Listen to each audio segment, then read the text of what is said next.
अरबी के तपते हुए रेगिस्तान में एक दिन एक सादा सा इंसान मालिक बिन नुजला रजी अल्लाहु अन्हु अपने पुराने घिसे पिटे कपड़ों में नबी करीम की खिदमत में हाजिर हुए।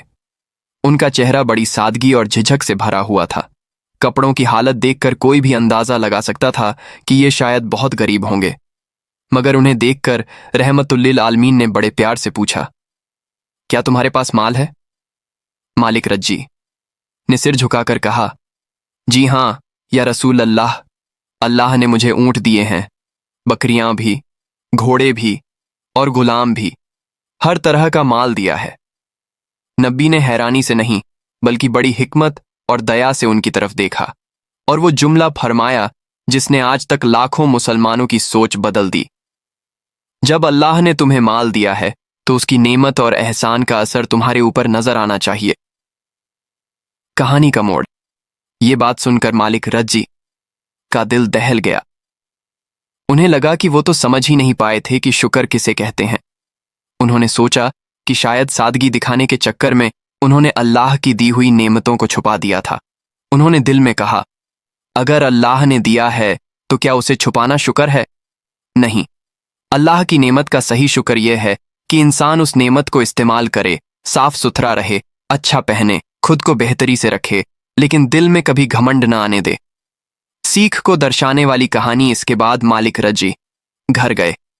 अगले ही दिन उन्होंने साफ सुथरे कपड़े पहने, अपनी शक्ल सूरत को बेहतर किया, अल्लाह की दी हुई दौलत का कुछ हिस्सा अपने और अपने परिवार की बेहतरी पर लगाया, कुछ गरीबों में भी बांटा। जब लोग उन्हें देखने लगे तो बोले, अरे आपको क्या हुआ, आज तो बहुत अच्छे लग रहे हैं। उन्होंने मुस्कुराकर कहा, यह नबी का हुक्म है, अल्लाह की नेमत का असर इंसान पर दिखना चाहिए। मदीने की एक ठंडी रात थी। आसमान पर तारे बादलों के पीछे से चमक रहे थे। शहर की गलियों में हवा नरम कदमों से बह रही थी। दूर से मस्जिद नबवी की अजान की हल्की सी गूंज सुनाई देती। इस शहर में एक नौजवान रहता था, यासिर। दिल उसका साफ था, लेकिन जिंदगी उतार चढ़ाव से भरी हुई। यासिर के घर में बहुत मसाइल थे। अब्बू बीमार रहते, नौकरी टिकती नहीं, घर में तंगी, माँ की दवाइयाँ, बहन की फीस, हर दिन एक नई मुश्किल। यासिर अक्सर रात को अकेले बैठकर रो देता था, कहता, या अल्लाह, मुझसे क्या गलती हुई कि ये सब मेरे साथ हो रहा है। दिल में गम भी था और एक अजीब सी बेचैनी भी। एक दिन यासिर मस्जिद में बैठा था, चेहरे पर मायूसी साफ झलक रही थी। वहीं एक बुजुर्ग शख्स आए, सफ़ेद दाढ़ी, चेहरे पर नूर, आंखों में सुकून। उन्होंने पूछा, बेटा क्यों परेशान हो? यासिर ने पूरा दिल खोलकर रख दिया। घरेलू मसाइल, कर्ज, टेंशन, रोटी तक मुश्किल। बुजुर्ग ने मुस्कुराकर कहा, तुम दुरूद शरीफ पढ़ते हो? यासिर हैरान हो गया, जी कभी कभी। बुजुर्ग ने कहा, तुम्हारी परेशानी का दरवाज़ा दुरूद से खुलता है। रसूल अल्लाह सल्लल्लाहु अलैहि वसल्लम ने फरमाया है, जो शख्स मुझ पर एक दफ़ा दुरूद पढ़ेगा, अल्लाह ताला उस पर 10 रहमतें नाजिल करेगा, 10 गुनाह माफ़ करेगा और 10 दर्जे बुलंद करेगा। फिर बोले, बेटा रहमत मतलब मदद, माफ़ी मतलब नई शुरुआत और दर्जे मतलब अल्लाह की नज़र में उठ जाना।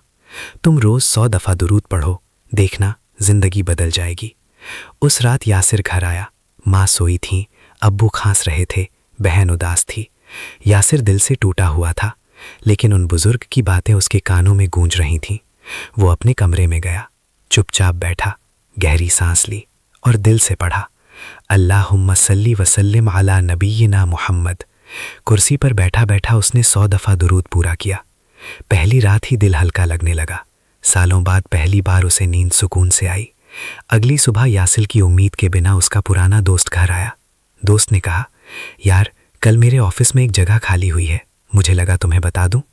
यासिर हैरान, महीनों की तलाश के बाद अचानक नौकरी। इंटरव्यू हुआ और उसी दिन सिलेक्शन हो गया। उसे याद आया, 10 रहमतें। कई दिनों तक उसने दुरूद को अपनी रूटीन बना लिया, कभी चलते हुए, कभी काम करते हुए, कभी सोने से पहले। हर दिन कुछ ना कुछ सुधरने लगता। अब्बू की तबीयत बेहतर होने लगी, माँ की दवाई मुफ्त में मिलने लगी, बहन की फीस के लिए स्कॉलरशिप मिल गई, घर में लड़ाई झगड़े कम हो गए, कमाई में बरकत बढ़ने लगी। जिंदगी बदल रही थी। यासिर सोचता, क्या सच में सिर्फ दुरूद ने मेरी जिंदगी बदल दी? एक दिन वही बुजुर्ग फिर मस्जिद में मिले। यासिर दौड़कर उनके पास गया اور بولا، حضرت آپ کی بات سچ ہو گئی، میری دنیا بدل رہی ہے۔ بزرگ نے کہا، بیٹا اللہ کے بندے پر جب درود پڑھا جاتا ہے تو اللہ اپنی رحمتوں کے دروازے کھول دیتا ہے۔